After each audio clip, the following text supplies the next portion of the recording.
Hello my dear, unique new Bharati publication में आप सारे विद्यार्थियों का स्वागत है। मैं रवि आज बिहार डीएलएड प्रवेश परीक्षा की तैयारी आप लोग कर रहे हैं। क्योंकि आप लोगों की सपना है भविष्य का शिक्षक बनना, गवर्नमेंट टीचर बनना। तो गवर्नमेंट शिक्षक बनने के लिए जो सबसे पहले आपको बिहार में आपका डीएलएड प्रवेश परीक्षा जो है देना होगा, उससे आपका एडमिशन होगी और उसके बाद जो उसकी आगे की प्रक्रिया है उस प्रक्रिया से होकर गुजरेंगे आप, तब जाकर के आप शिक्षक बन पाएंगे। तो बिहार डीएलएड प्रवेश परीक्षा या किसी भी परीक्षाओं में जो सबसे ज्यादा जो इंपॉर्टेंस होता है वो होता है कि क्या परीक्षाओं की पैटर्न है, किस तरीके से प्रश्न पूछे जाते हैं या किस तरीके से किसी परीक्षाओं में प्रश्न पूछे जा रहे हैं। तो हाल फिलहाल में जो हम लोग देख रहे हैं कि परीक्षा का कैसे पैटर्न बदल रहा है या कितना पिछले सालों के सवालों से कैसे क्वेश्चन को जो है से कोरिलेट कर रहा है बोर्ड, तो उस पर हम लोग की चर्चा करना है। तो देखिए, यदि मैं आप लोग को सबसे पहले बता दूं, यदि आप लोग जो है हमारे जो ये बिहार डीएलएड की प्रवेश परीक्षा का यदि आप तैयारी कर रहे हैं तो ये आपका यूनिक पब्लिकेशन की बुक है। इसमें यदि आप पब्लिकेशन की हमारी बुक ले रखे होंगे तो ये देखिए 28/8/2025 में जो एग्जाम हुई है उसमें किस प्रकार का सवाल हिंदी की दी हुई है। मैं जो है हिंदी का जो भी सवाल है 1 से 25 तक हिंदी का सवाल आपको 25 पूछे जाते हैं, उसकी मैं चर्चा करूंगा, उसका मैं सॉल्यूशन दूंगा। तो ये आपका सवाल है और कौन कौन से पैटर्न से कौन कौन से जो चैप्टर हैं, जिस चैप्टर से विषय वस्तु से कंटेंट्स दिए जाते हैं और क्या पूछे जाते हैं, उस पर हम लोग आज चर्चा करेंगे। आइए सीधा मैं आप लोगों को सवालों पर ले चलूंगा, सवाल के माध्यम से ही हम लोग आगे चर्चा करेंगे। तो ये बिहार डीएलएड प्रवेश परीक्षा की तैयारी आप लोग कर रहे हैं तो देखिए कि क्या पैटर्न होती है एग्जाम का, कैसे सवाल पूछा जाता है, किन किन चैप्टर से सवाल पूछा जाता है, क्या लेवल होता है क्वेश्चंस का, इन तमाम चीजों के बारे में चर्चा करते हैं। तो आइए देखिए, सबसे पहला जो सवाल है वो शब्द शक्ति से सवाल पूछा है। शब्द चैप्टर है, शब्द विषय है और उससे सवाल पूछा है कि शब्द शक्ति का प्रयोग किस वाक्य में हुआ है। तो अब कोई पूछ देगा कि शब्द शक्ति क्या है और शब्द शक्ति के कितने भेद होते हैं। तो शब्द, कोई भी जो शब्द होता है उसकी अलग अलग भाव होती है, एक शब्द के अलग अलग भाव होते हैं, एक शब्द के अनेक अर्थ होते हैं, भिन्न भिन्न जगहों पे एक ही शब्दों के अलग अलग अर्थ हो जाते हैं। एक कोई शब्द होता है जो सामान्य रूप का शब्द है, जिसका एक सामान्य अर्थ है, उसका कोई विशेष अर्थ नहीं है। तो वैसे शब्द को शब्द शक्ति में, शब्द शक्ति 3 प्रकार के होते हैं माय डियर, ये सबसे पहले जानना जरूरी है। अभिधा, लक्षणा और व्यंजना। 3 कौन कौन है? अभिधा, लक्षणा और व्यंजना। तो यहां कह रहा है कि व्यंजना शक्ति का प्रयोग किस वाक्य में हुआ है। अभिधा, लक्षणा और व्यंजना 3 शब्द शक्ति हैं। अब यहां कह रहा है कि व्यंजना शक्ति किसमें प्रयोग हुआ है। तो पहले जान लें कि अभिधा, लक्षणा और व्यंजना है क्या। माय डियर, वैसे शब्द जो किसी वाक्य में प्रयुक्त हैं, लगाए हुए हैं, लगे हुए हैं, लिखे गए हैं और सभी शब्दों का अर्थ सामान्य है, तो उसको अभिधा बोलते हैं। लक्षणा, लक्षणा का अभिप्राय होता है कि शब्द कुछ लिखा हुआ है और उसका अर्थ उस शब्द से थोड़ा हट करके हो, शब्द से अलग हो अर्थ, तब हम उसको क्या बोलते हैं? लक्षणा बोलते हैं। और व्यंजना बोलते हैं माय डियर, जब एक शब्द का एक खास अर्थ निकले, विशेष अर्थ निकले, एक ही शब्द हो लेकिन अलग अलग लोगों के लिए अलग अलग विषय वस्तु में, अलग अलग समय कालों में एक शब्द का अलग अलग अर्थ निकल जाए, हम वैसे शब्द को क्या बोलते हैं माय डियर? तो व्यंजना बोलते हैं। अब देखते हैं इन 4 ऑप्शन में किसमें व्यंजना शब्द प्रयोग किया गया है। मोहन धनुर्विद्या में प्रवीण है, प्रवीण है, कुशल है, अच्छा है, बेहतर है, बढ़िया है। तो इसमें कोई ऐसा शब्द नहीं है माय डियर, इसमें मोहन धनुर्विद्या में प्रवीण है, इसमें कोई ऐसा शब्द नहीं है जिसका कोई स्पेशल अर्थ है, जिसका कोई खास अर्थ है, सब सामान्य है, इसलिए इसमें व्यंजना शक्ति नहीं है। यह क्या है? अभिधा है। राजस्थान वीर भूमि है। माय डियर, राजस्थान क्या है? जगह है और जगह कोई वीर हो जाएगा या कोई कायर हो जाएगा, ऐसा संभव है? नहीं है। कोई स्थान वीर या कायर नहीं होता है, या साहसी या ईमानदार नहीं होता है। कोई लोग, कोई इंसान, कोई व्यक्ति साहसी, वीर, कायर, ईमानदार या लोभी हो सकते हैं उनकी। तो यहां कह रहा है राजस्थान वीर भूमि है, लेकिन यहां देखिए, यहां जो हमारा एक शब्द है माय डियर, इस शब्द का भाव है क्या चीज, कि राजस्थान हमारा वीर भूमि है, मतलब वीरों की भूमि है। मतलब यहां अभिप्राय है राजस्थान के लोग वीर होते हैं, साहसी होते हैं। तो यहां पे जो हमारा एक शब्द है इसका अर्थ अलग है। तो यहां वीर भूमि जो शब्द है यह क्या है, आपका अभिधा नहीं है, लक्षणा है। लेकिन पूछ रहा है क्या चीज, व्यंजना शक्ति का प्रयोग किसमें हुआ है। तो आइए देखते हैं कि व्यंजना कहां है माय डियर। लाल पगड़ी के आते ही सब भाग गए। लाल पगड़ी के आते ही, तो लाल शब्द का सामान्य अर्थ है, पगड़ी सामान्य है, आते ही सब भाग गए, सभी लोग चले गए। तो यहां पे भी इस वाक्य में भी सारे शब्द जो है उनकी अर्थ सामान्य है, अभिधा है। इसमें भी जो है सो आपका लक्षणा या व्यंजना का प्रयोग नहीं हुआ है। 2 नंबर ऑप्शन में वीर भूमि का एक अलग अर्थ है, लेकिन ये अभिधा नहीं है, ये व्यंजना नहीं है, ये क्या है, लक्षणा है, लक्षक शब्द है। अब है बातें करती गृहिणी ने कहा। गृहिणी मतलब घर में रहने वाली जो महिलाएं हैं, हमारी जो बेटी है, बहू है, उसको गृहिणी कहते हैं, मां है। तो गृहिणी अपने घर के परिवार से बातें करते हुए कहा कि संध्या हो गई। मतलब वो बता रही है कि संध्या हो गई, मतलब अब खाना पकाने का समय हो गया, चलो खाना बनाएं। लेकिन यही एक विद्यार्थी कहता है कि संध्या हो गई, इसका अभिप्राय है अब उसका बैठकर स्वाध्याय करने का समय हो गया। यही एक गांव का ग्वाला जो अपने मवेशी को लेकर कहीं खेतों में उसे घास चराने के लिए गया है, वह बोलता है अपने दोस्तों से कि अब संध्या हो गई। अभिप्राय यह हुआ कि वो कह रहा है कि अब मवेशी को लेकर घर चलने का समय हो गया है। माय डियर, मैं पहले ही बताया था आपको कि व्यंजना शक्ति जो होती है, वाक्य में जो शब्द होते हैं उस शब्द का भाव अलग अलग कालों और अलग अलग लोगों के लिए अलग अलग कर देती है। तो यहां संध्या हो गई, जो वाक्य की जो पदबंध है, पद की जो पदबंध है वाक्य में जो उपयोग किए गए हैं, इसका अलग अलग लोगों के लिए अलग अलग कालों में अलग अलग भाव है। अर्थात समझ गए होंगे इस प्रश्न का जो ऑप्शन आ रहा है, सही आंसर आ रहा है, सही उत्तर आ रहा है माय डियर, वह हमारा डी नंबर आंसर आ रहा है। तो अब आप बताइए कि पहला जो हमारा प्रश्न था इसका आंसर क्या आया, तो डी। क्यों आया ये आप बिल्कुल स्पष्ट हो गए होंगे। आइए, तो पहला प्रश्न कहां से पूछा है आप देख लिए, शब्द शक्ति से। शब्द शक्ति क्या है, उसके प्रकार क्या हैं, सभी प्रकारों की क्या परिभाषाएं हैं, किस प्रकार के उदाहरण हो सकते हैं, ये तमाम चीजों के बारे में मैं आपको चर्चा किया। तो यहां पे मैं यही चर्चा कर रहा था कि देखिए, टेस्ट सीरीज जो होता है या प्रीवियस ईयर के जो क्वेश्चन होते हैं वो हूबहू आपके आगामी जो एग्जाम होने वाले हैं, जो भी आपका 20 दिन में हो, 10 दिन में हो, जो भी आपके नियर फ्यूचर में जो एग्जाम्स होंगे डीएलएड से रिलेटेड, तो वो डीएलएड के एग्जाम में या किसी भी प्रतियोगिता परीक्षाओं के एग्जाम में पिछले सालों में जो प्रीवियस ईयर्स के जो क्वेश्चन होते हैं वो काफी महत्व रखते हैं, काफी महत्वपूर्ण भूमिका निभाते हैं। क्योंकि किसी भी एग्जाम में 30 से 40% का जो सवाल होता है माय डियर, वो प्रीवियस ईयर से रिलेटेड क्वेश्चन, उसके चैप्टर से रिलेटेड क्वेश्चन होते हैं। प्रीवियस ईयर का क्वेश्चन बना लेने से आपके मन में आपकी जो है से जो अंदर की क्वालिटी है वो हाई हो जाती है। आपको ये पता हो जाता है कि कंटेंट्स क्या है, चैप्टर्स क्या है, किस प्रकार के सवाल पूछे जा रहे हैं, सवालों की पैटर्न क्या है, उसका लेवल क्या है, ये तमाम चीजें आपको स्पष्ट हो जाता है। आइए 2 नंबर का सवाल देखते हैं माय डियर।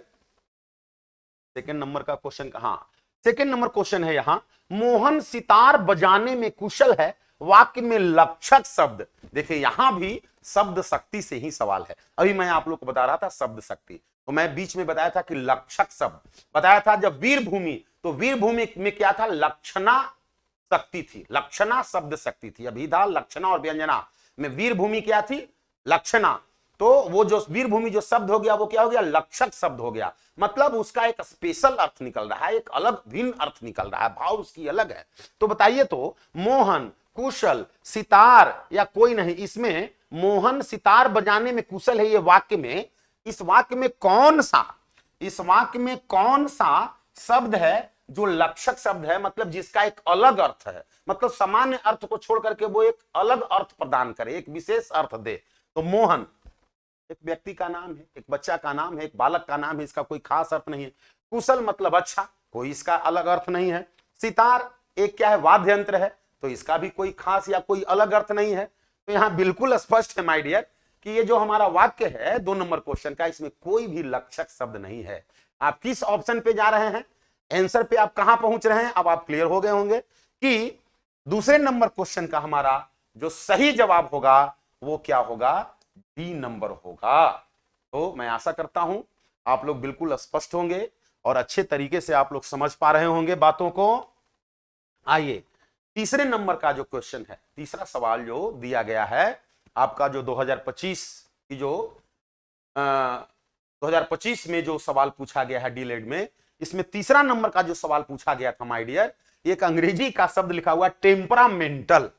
अब कह रहा है कि टेम्परामेंटल है, तो टेम्परामेंटल का सही परिभाषिक शब्द क्या है, टेम्परामेंटल का क्या अभिप्राय होता है, टेम्परामेंटल का अर्थ क्या है, टेम्परामेंटल का क्या मीनिंग है। तो कहते हैं, बोल देते हैं कि अरे फलाना वो शॉर्ट टेम्पर्ड है, शॉर्ट टेम्पर्ड है, टेम्परामेंटल है मतलब चिड़चिड़ा व्यक्ति है, तुनक मिजाजी व्यक्ति है, थोड़ा ही देर में गुस्सा कर देने वाला व्यक्ति है, गुस्सा में आ जाने वाला व्यक्ति है ना, क्षण क्षण मन मिजाज जिसकी बदलती रहती है उसको बोलते हैं तुनक मिजाजी या टेम्परामेंटल या शॉर्ट टेम्पर्ड। तो माय डियर आइए देखिए, खुश मिजाज, भुलक्कड़, स्थित प्रज्ञ की तुनक मिजाज, तो स्पष्ट हो गए होंगे। टेम्परामेंटल का मतलब होता है तुनक मिजाजी व्यक्ति जिसका हर हमेशा क्या है, भाव बदलते रहता है, उसको बोलते हैं माय डियर टेम्परामेंटल। क्या बोलते हैं, टेम्परामेंटल। तो यहां हमारा जवाब क्या हो जाएगा, तुनक मिजाज। खुश मिजाज होता है वैसा व्यक्ति जो हमेशा खुश रहता है, जो मुस्कुराता रहता है, चीयरफुल। कैसा व्यक्ति है, तो चीयरफुल है, मतलब वो प्रसन्नचित रहने वाला इंसान है, खुश मिजाज है, खुश रहने वाला, जिसके होठों पे, जिसके चेहरे पे हमेशा मुस्कान दिखती है, जिसको अंग्रेजी में हम लोग बोल सकते हैं जोवियल, JOVIAL, जोवियल। जोवियल का मतलब होता है खुशी व्यक्ति, है ना, हैप्पीफुल इंसान।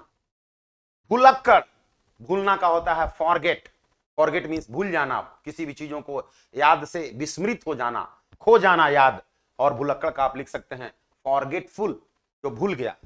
स्थित प्रज्ञ, जो हमेशा शांत चित्त रहता है, एक जगह रहता है, स्थिर रहता है, जिसका चिंतन मन मस्तिष्क स्थिर है, उसको बोलते हैं स्थित प्रज्ञ, मतलब सेल्फ कलेक्टेड, जो अपने आप में बिल्कुल स्थिर है, उसको बोलते हैं स्थित प्रज्ञ।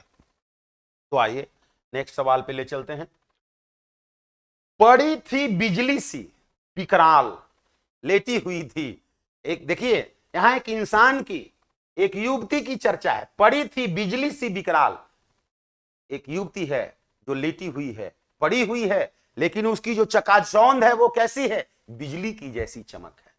लपेटे थे घन जैसे बाल, बालों की सौंदर्य के बारे में चर्चा हो रही है कि उसके बाल जो है वो कैसा है, तो घन के जैसा काले, घन का मतलब क्या होता है, मतलब बादल के जैसा। जब घनघोर बादल होती आती है आकाश में, तो उन बादलों के जैसा घनघोर काले बाल हैं। कौन छेड़े ये काले सांप को। अब देखिए उसी युवती को मतलब कैसा बताया जा रहा है, नागिन बताया जा रहा है, काली सांप बताई जा रही है। अवनीपति उठे अचानक काप, मतलब अवनीपति जो है मतलब पृथ्वी के जो देवता है वो क्या है, अचानक क्या हो गए, कांप उठे। तो ये तमाम चीजें जो इसमें दिखाई गई है, छोटे छोटे जो यहां पे पदबंध जो दिखाए गए हैं, सभी पदबंध में किसी चीजों को बहुत बढ़ा चढ़ा करके और अद्भुत चीज बताया गया है जो सामान्य तौर पे संभव नहीं है। एक युवती को काला नागिन के जैसा, सांप के जैसा, उसकी जो बाल है, उसके बाल को किस चीज के जैसा, तो उसके बाल को जो है घन के जैसा, बादल के जैसा बताया गया है, काले सांप के जैसा दिखाया गया है, उसकी सौंदर्य को बिजली की जैसी बताई गई है। तो यहां पे क्या है, संजोग है क्या चीज का, अद्भुत रस का। अद्भुत रस की जो अस्थाई भाव है माय डियर, वह क्या है, आश्चर्य है। जब किसी चीजों को देखने, सुनने, पढ़ने से आश्चर्यता, अद्भुतता का बोध होता है, तो उसको हम बोलते हैं अद्भुत रस। हरेक जितने भी रस होते हैं, हरेक रस की एक अस्थाई भाव होती है, उसे बोलने से, उसे सुनने से, उसके अंदर से एक फ्लेवर, एक सौगंध आता है। तो यहां पे तमाम जो पद हैं, सभी पदों को सुनने से क्या है, अद्भुत आश्चर्य का भाव हो रहा है। तो इसमें शांत रस, शांत रस की जो स्थायी भाव है वो है वैराग्य। मतलब किसी चीजों से मोह माया से अलग होना, शांत चित होना, स्थिर होना। तो शांत रस का स्थायी भाव है वैराग्य होना। वात्सल्य रस, वात्सल्य रस जब मां और पुत्री के बीच की जो प्रेम है, स्नेह है, उसको वात्सल्य रस बोलते हैं।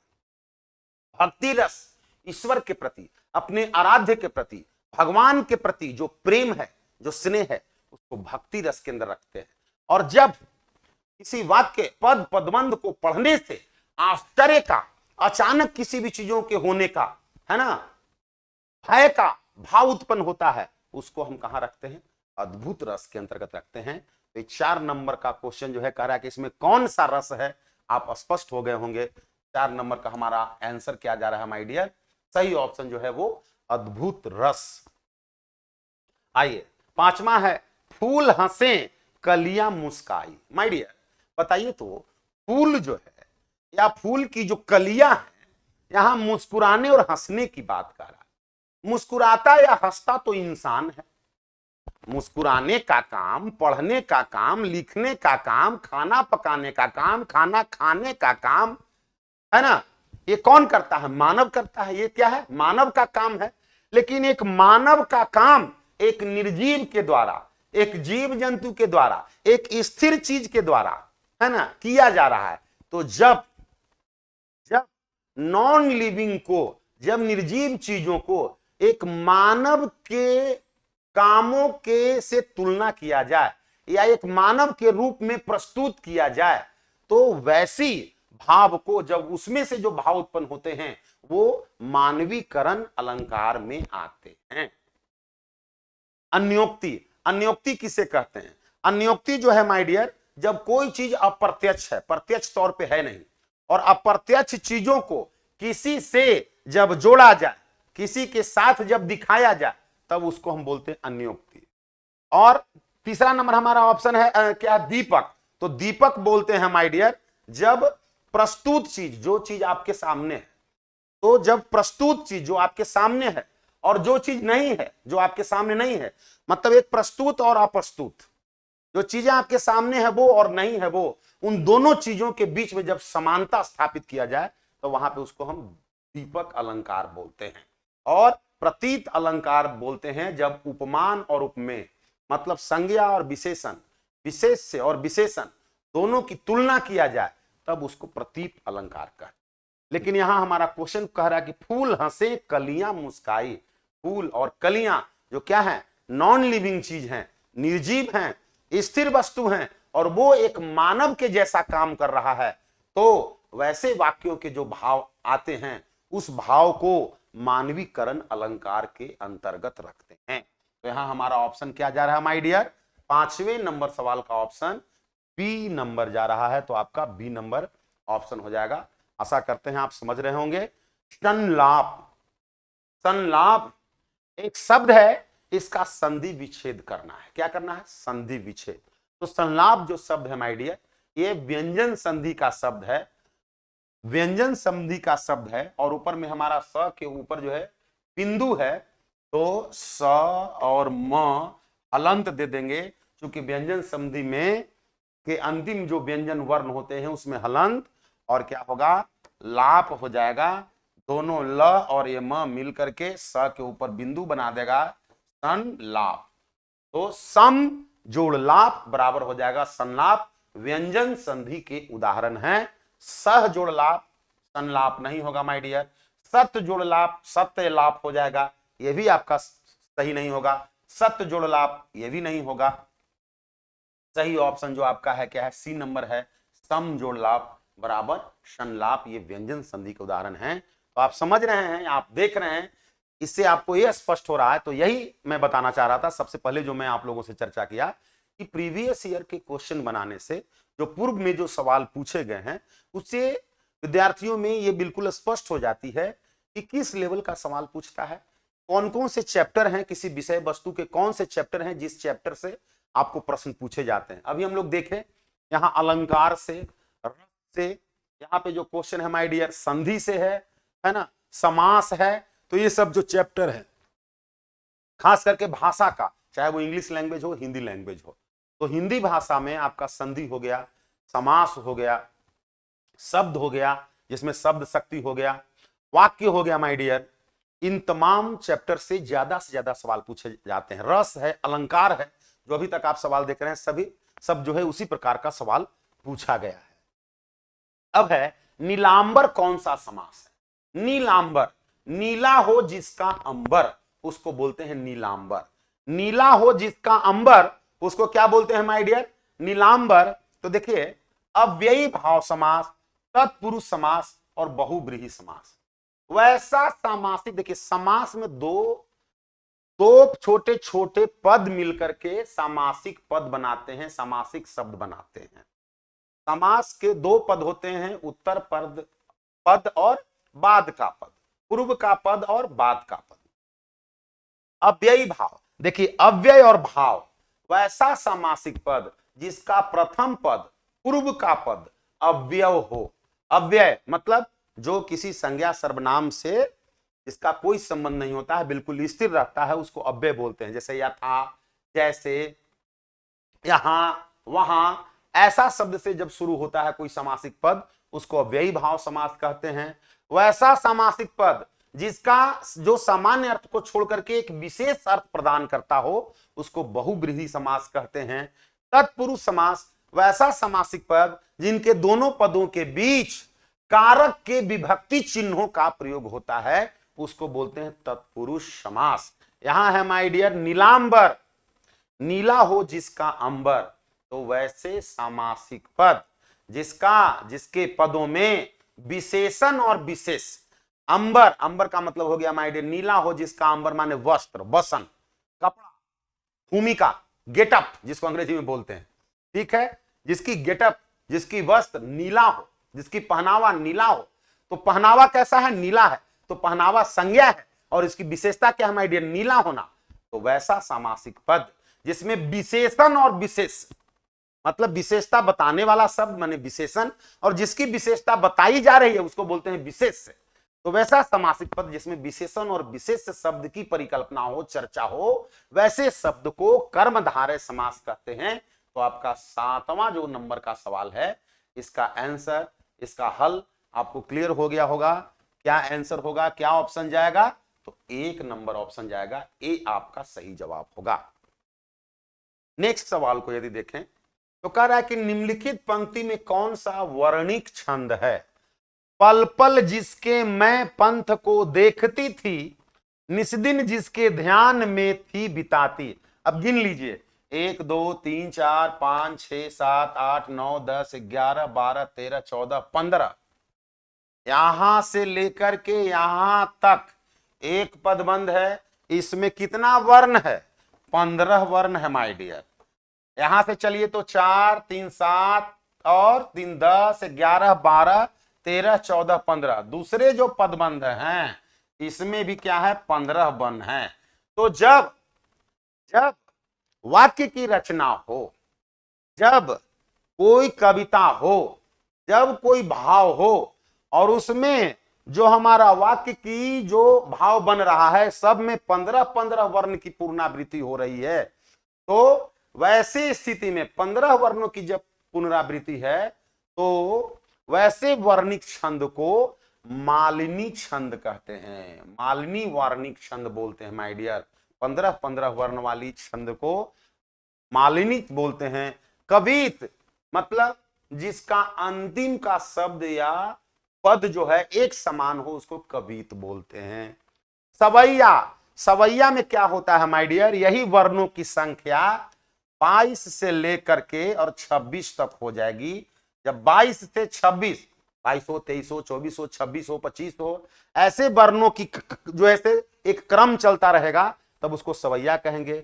भुजंग प्रयाति वार्णिक छंद तब बोलते हैं जब 12 वर्णों की, क्या है? जब 12 वर्णों की पुनरावृत्ति होगी तब भुजंग प्रयाति वार्णिक छंद कहते हैं। तो यहां पे आपका 15-15 वर्णों की बारंबारता हो रही है, तो यहां आपका सही ऑप्शन क्या होगा? मालिनी। नेक्स्ट देख लेते हैं। जब मजदूरों ने अपना काम पूरा कर लिया तब वे चले गए। देखिए ये पूरा एक वाक्य है। जब मजदूरों ने अपना काम पूरा किया तब वे चले गए। यहां पे दो अलग अलग वाक्य है। वे चले गए और मजदूरों ने अपना काम पूरा कर लिया। वे चले गए और मजदूरों ने अपना काम पूरा कर लिया, है ना। ध्यान दीजिएगा, आ जाइए। कह रहा माय डियर, मजदूरों ने अपना काम पूरा कर लिया और वे चले गए। दो अलग अलग वाक्य हैं, दो सामान्य वाक्य हैं। दो सामान्य वाक्यों को जोड़ा गया है क्या जिसे, जब और तब से। तो जब तब, यद्यपि, तथापि, इसलिए, अतः, इन तमाम प्रकार के शब्दों से जब दो सामान्य वाक्यों को, चाहे दो स्वतंत्र वाक्यों को जोड़ा जाए तो वैसे वाक्य को मिश्र वाक्य कहते हैं। यहां कह रहा है कि ये जो वाक्य लिखा हुआ है, इस वाक्य का संयुक्त रूप क्या होगा, मतलब संयुक्त वाक्य क्या होगा।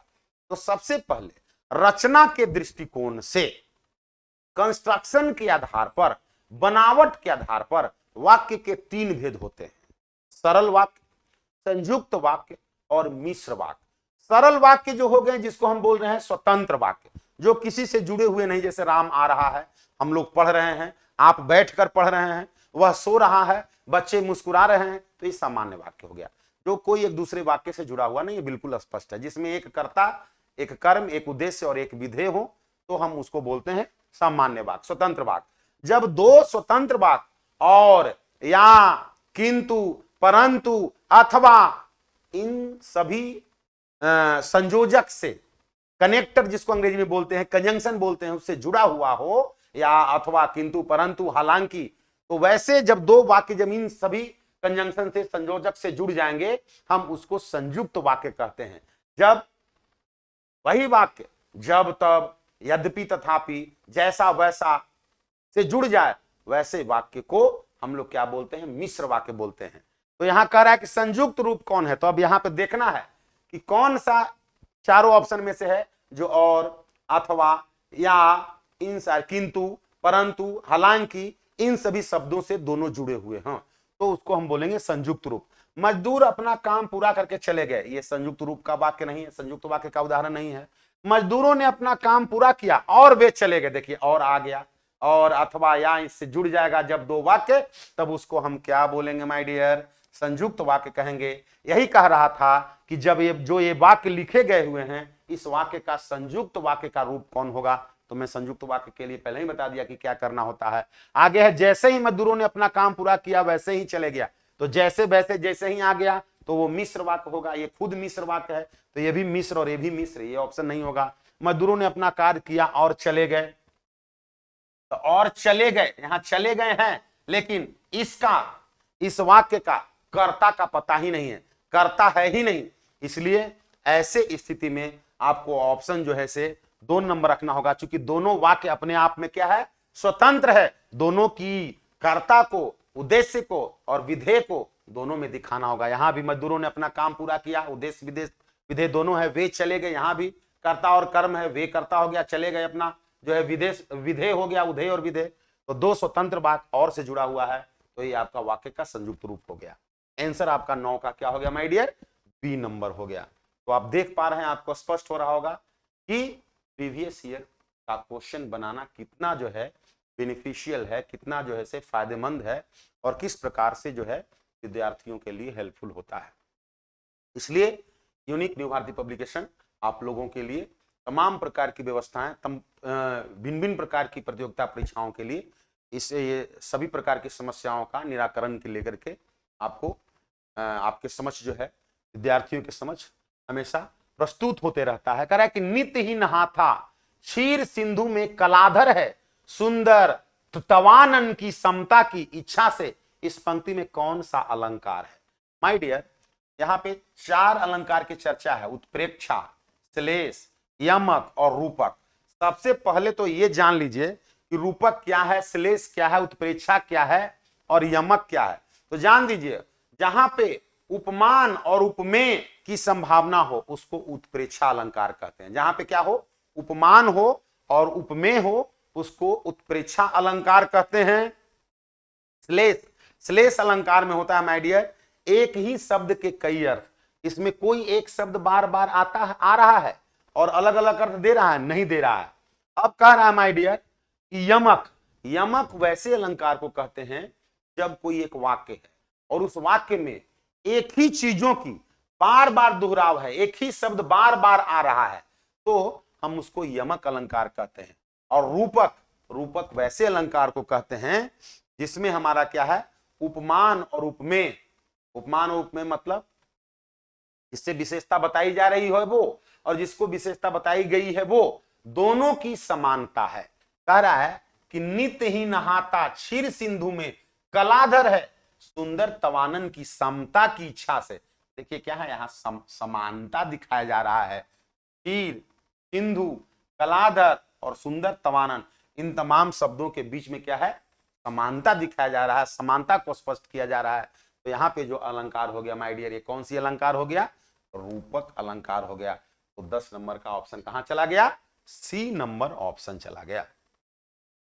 कह रहा है कि कोई भी छंद किसमें विभक्त रहता है, तो कोई भी छंद जो रहता है, मालिनी छंद हो गया, विभिन्न प्रकार के जो छंद के बारे में आप देखे, तो कोई भी जो छंद होता है उसमें दो चीज होते हैं, एक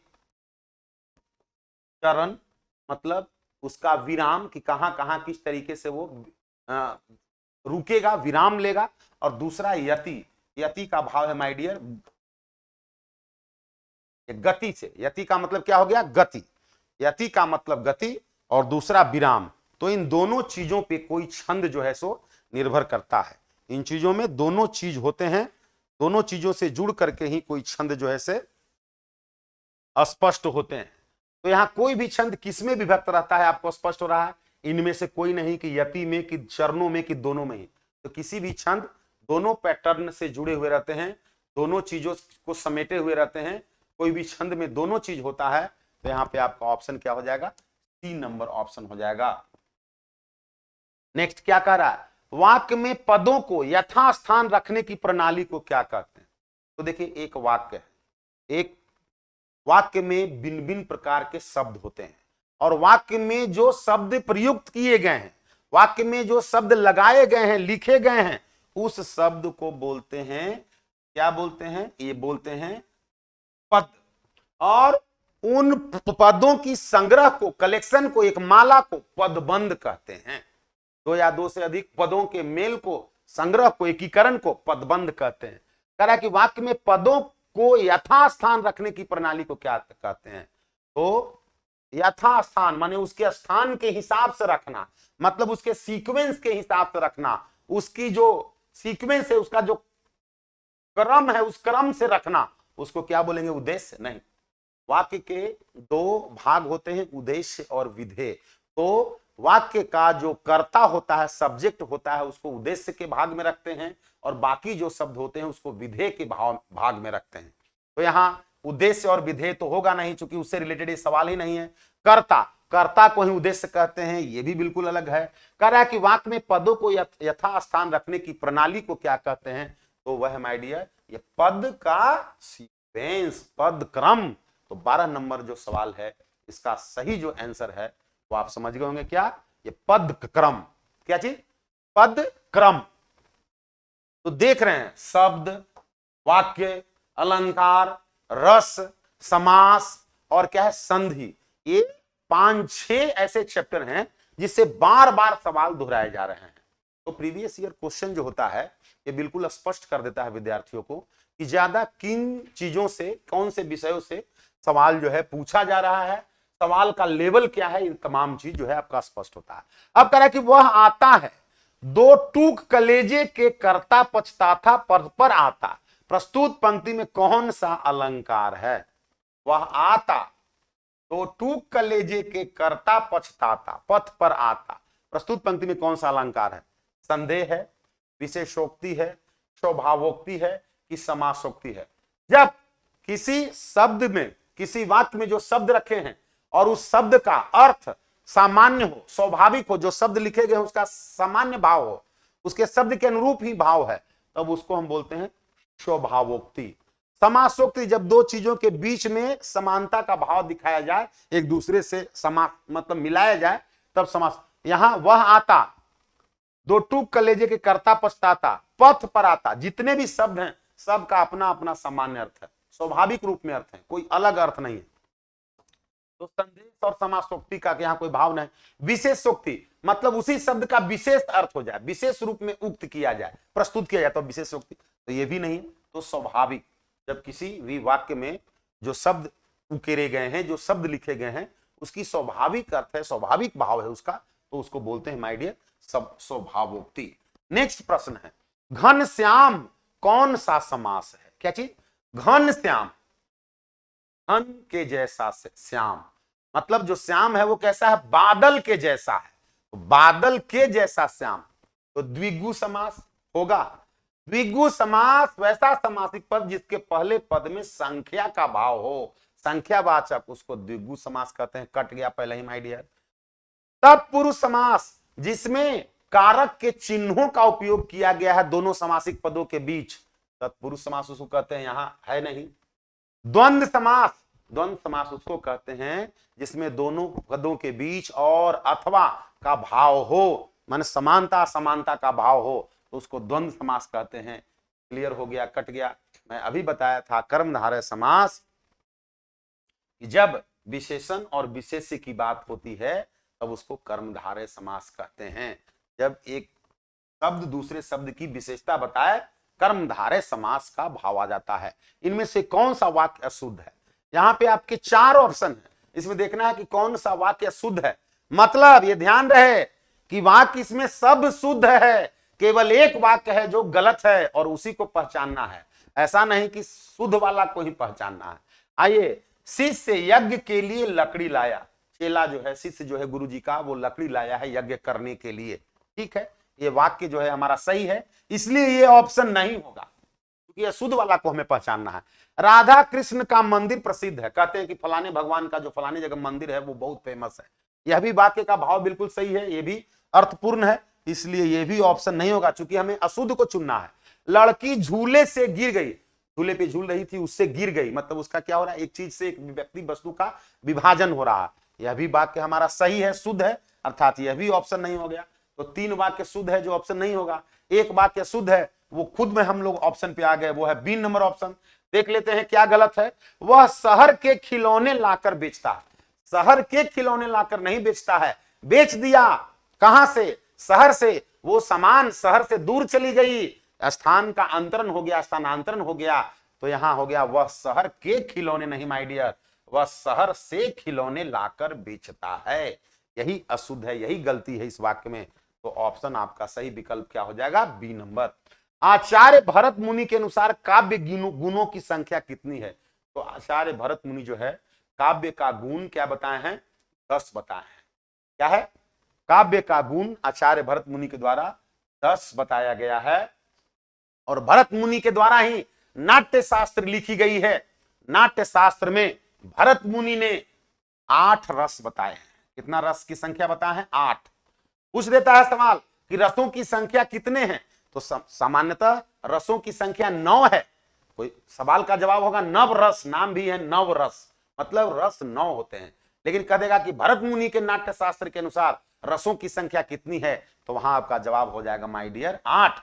लेकिन भरत मुनि के अनुसार काव्य गुणों की संख्या कितनी है, तो यह माय डियर 10। काव्य के गुण 10 होते हैं, है ना। उसमें रस है, भाव है, स्थायी भाव है, विभिन्न प्रकार की चीजें हैं। मुझसे ऐसी बातें नहीं सुनी जाती है, इस वाक्य में क्रिया किसके अनुसार है? तो क्रिया बदलता है कर्तृवाच्य में, कर्मवाच्य में या भाववाच्य में। वाच्य आप लोग वाच्य हिंदी में बोलते हैं और अंग्रेजी में उसी को बोलते हैं माय डियर वॉइस, जिसको बोलते हैं एक्टिव वॉइस और पैसिव वॉइस। हिंदी में कर्तृवाच्य और कर्मवाच्य। तो जब क्रिया जो है सब्जेक्ट के अनुसार, कर्ता के अनुसार बदले तो कर्तृवाच्य, कर्म के हिसाब से बदले तो कर्मवाच्य, और दोनों में से कुछ भी नहीं भाव प्रधान हो तो भाववाच्य। तो जैसे ही ध्यान रखिएगा हिंदी में ये बात कि जहां पे न, नाकार, नकारात्मकता का भाव आ जाए, वैसी वाक्य को भाववाच्य की तुलना में रखते हैं। मुझसे ऐसी बातें नहीं सुनी जाती, यहां जो हमारा क्रिया है, काम जो है, यह भाव प्रधान है, कर्ता या कर्म से इसकी कोई संबंध नहीं है, तो ये क्या हो गया? भाववाच्य का उदाहरण है। इस वाक्य में कौन किसके अनुसार बदल रहा है? तो भाव के अनुसार बदल रहा है, कर्म के या कर्ता के अनुसार नहीं बदल रहा है।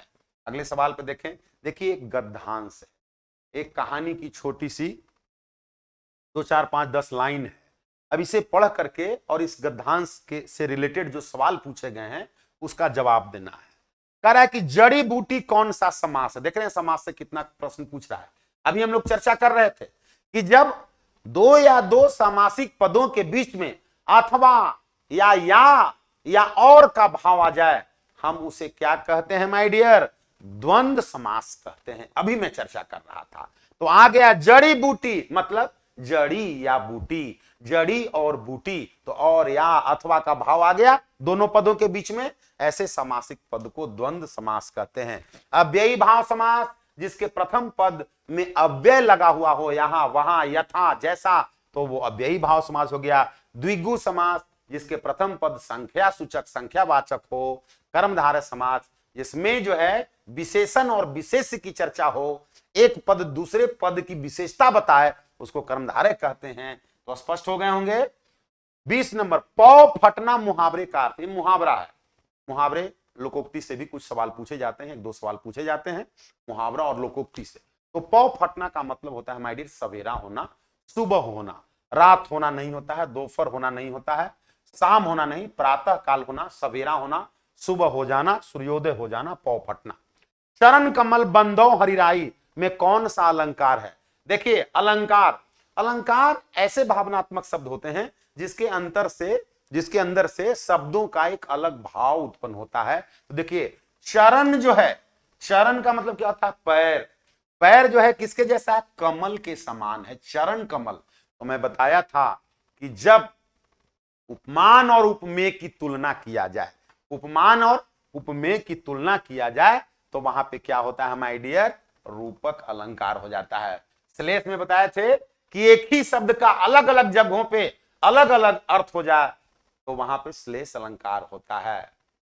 कनक कनकते 100 गुनी मादकता अधिकाय, एक खाए बौराए नर एक खाए। तो कनक शब्द का दो जगहों पे अलग अलग अर्थ है। यमक जब शब्दों की बारंबारता हो, अतिशयोक्ति जब किसी एक शब्द को बढ़ा चढ़ा करके कह दिया जाए तब उसको हम अतिशयोक्ति बोलते हैं। मतलब जो संभव नहीं है, जो संभव नहीं दिखता है, जो सामान्य रूप से बिल्कुल अलग, जो सामान्य से अलग भिन्न हो, तो उसको अतिशयोक्ति बोलते हैं। तो चरण कमल, चरण जो है पैर जो है कमल के समान है, मान उपमान और उपमेय दोनों की समानता दिखाई जा रही है। चरण है वही कमल है, कमल जो है बिल्कुल चरण के जैसा, दोनों के बीच में समानता है, तो ये रूपक अलंकार हो गया माय डियर। 22वां नंबर जो सवाल है, उसका कुत्ता अत्यंत आज्ञाकारी है, रेखांकित शब्द का कौन सा पदबंध है। मैं बार बार सॉल्यूशन के दौरान पदबंध का चर्चा कर रहा। तो पद, जब किसी वाक्य में कोई शब्द प्रयुक्त होता है, अप्लाई होता है, उसको बोलते हैं पद। लेकिन जब दो या दो से अधिक पद शब्द एक साथ मिल जाते हैं तो संयुक्त रूप से उसको बोलते हैं पदबंध। तो आ जाइए, विशेषण पदबंध है कि संज्ञा पदबंध है। संज्ञा नाम रहेगा व्यक्ति वस्तु स्थान जीव जंतु का, तो वो संज्ञा पदबंध का होगा। लेकिन यहां अत्यंत आज्ञाकारी, आज्ञाकारी होना विशेषण है और विशेषण का भी विशेषता बता रहा है। कैसा आज्ञाकारी, तो अत्यंत आज्ञाकारी। तो माय डियर संज्ञा पद होगा नहीं, क्रिया पदबंध होगा। क्रिया यहां है, कोई काम हो रहा है, कोई घटना हो रही है, नहीं। सर्वनाम पदबंध नहीं माय डियर, तो क्या हो गया, विशेषण पदबंध। आज्ञाकारी हमारा क्या है, विशेषण है और विशेषण का भी विशेषता बताया जा रहा है, तो ये विशेषण पदबंध हो गया। विशेषण के साथ एक और शब्द मिलकर के विशेषण पदबंध बना दिया, तो ये आपका ऑप्शन 1 नंबर हो गया। जवाब 1 नंबर आपका ऑप्शन हो गया।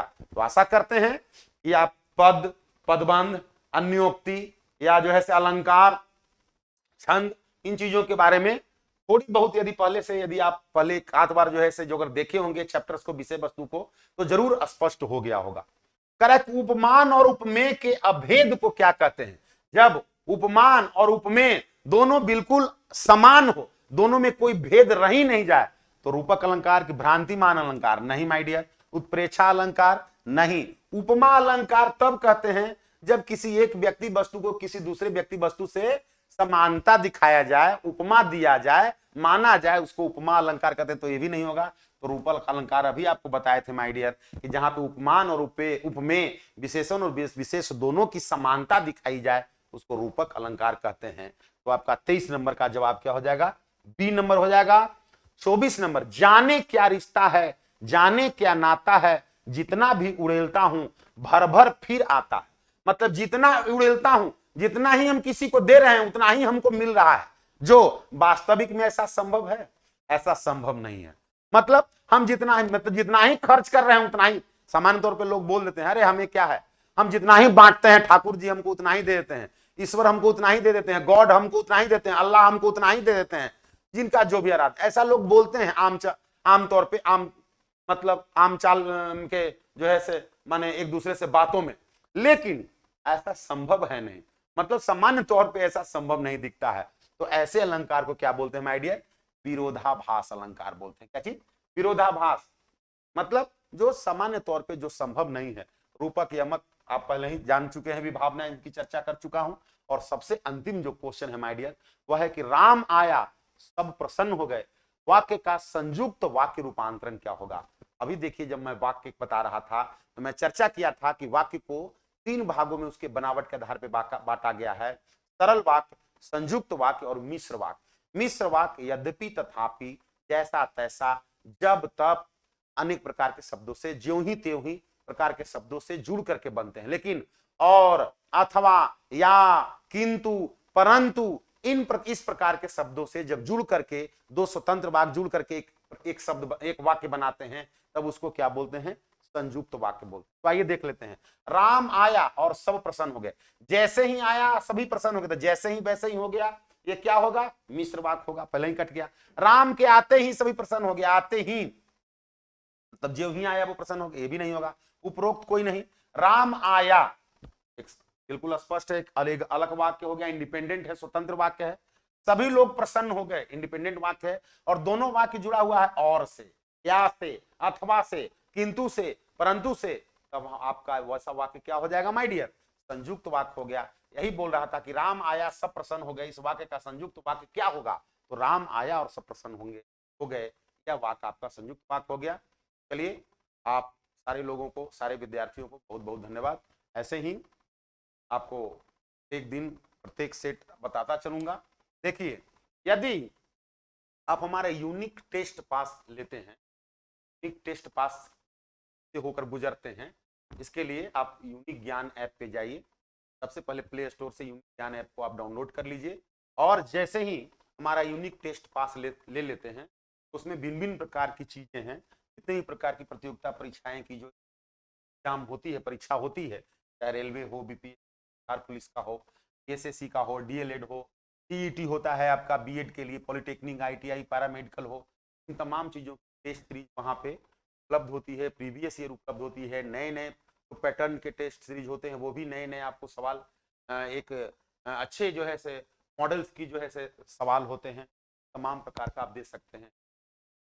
साल भर के लिए आप जो है टेस्ट पास ले सकते हैं और जिस प्रकार का चीजें आप तैयारी कर रहे हैं सवालों से होकर के गुजर सकते हैं। आप अपने आप को भांप सकते हैं, आप अपने आप को माप सकते हैं कि हम कहाँ हैं और हमें और क्या तैयारी की जरूरत है। विशेष उन के लिए आपका लिंक जो है डिस्क्रिप्शन हुआ रहता है। यदि उससे भी आप क्लियर नहीं होते हैं और भी कुछ आपकी पूछताछ चाहते हैं तो हमारी हेल्पलाइन नंबर 8434897585 आप पे संपर्क कर सकते हैं। बहुत बहुत धन्यवाद।